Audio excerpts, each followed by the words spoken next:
যথেষ্ট শান্তি সম্প্ৰীতিৰে অসমত বসবাস কৰা খিলঞ্জীয়া মুছলমান আৰু অসমীয়া লোকসকলৰ মাজত এটা সৌদৰ ভাৱ আছিল।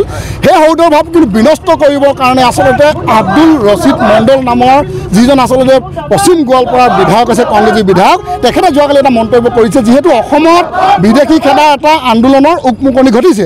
সেই উকমুকনি দেখি কিন্তু তেখেতে আচলতে উজনি অসমৰ পৰা অবৈধ মিয়াসকলক ইয়াৰ পৰা কেতিয়াও খেদিব নোৱাৰে বুলি, খেদি দেখুৱাওক বুলি তেখেতে চেলেঞ্জ কৰিছে। গতিকে আমি টাইমছ তদন্ত ইতিমধ্যে তেখেতৰ চেলেঞ্জ একচেপ্ট কৰি অসমৰ বিভিন্ন জিলাসমূহত টাইমছ তদন্ত আমি নিৰ্দেশনা প্ৰেৰণ কৰিছোঁ। গোলাঘাট, শিৱসাগৰ, ডিব্ৰুগড়কে ধৰি প্ৰতিখন জিলাত আচলতে অবৈধ মিয়া মুছলমানক খেদিবৰ কাৰণে আমি ইতিমধ্যে নিৰ্দেশনা দিছোঁ আৰু কাৰ্যসূচী চলি আছে। আজি তিনিচুকীয়াতো আব্দুল ৰছিদ মণ্ডলৰ পুতলিকা দাহ কৰি আমি আহ্বান জনাব বিচাৰিছোঁ খিলঞ্জীয়া মুছলমানসকলক। প্ৰথমতেই তেনেকুৱা এজন আচলতে বাংলাদেশী মুছলমানৰ কাৰণে আব্দুল ৰছিদ মণ্ডলৰ দৰে এজন ব্যক্তিৰ কাৰণে খিলঞ্জীয়া লোকসকলৰ যাতে বদনাম নহয়, তেখেতসকলকো আহি এই কাৰ্যসূচীত সহযোগ কৰি এই অবৈধ মিয়া বাংলাদেশীসকলক খেদোৱাৰ ক্ষেত্ৰত সহযোগ কৰিবলৈ আহ্বান জনাইছোঁ। এক নম্বৰ কথা।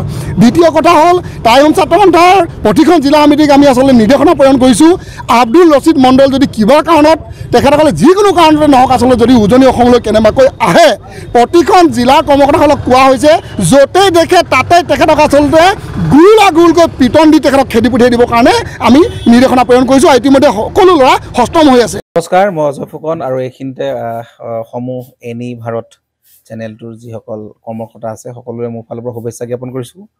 অসমৰ আচলতে সংবাদ জগতত নতুনকৈ আচলতে এটি আত্মপ্ৰকাশ ঘটিছে আমাৰ নিউজ চেনেল এনি ভাৰত, আৰু এনি ভাৰতৰ এটা খুব ধুনীয়া এটা অনুষ্ঠান হ'বলৈ গৈ আছে।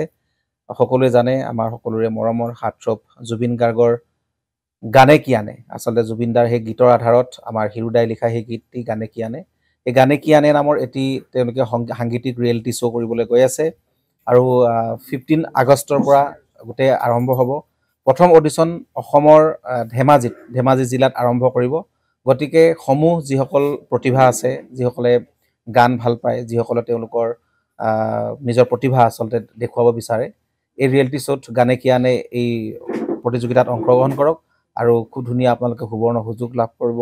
লগতে ইয়াতে পুৰস্কাৰ আছেই, বিভিন্ন ধৰণৰ উপহাৰো আপোনালোকে লাভ কৰিব আৰু লগতে এগৰাকী প্ৰতিষ্ঠিত আচলতে এগৰাকী শিল্পী হিচাপে অসমৰ সাংস্কৃতিক জগত আপোনালোক প্ৰতিষ্ঠা লাভ কৰিব।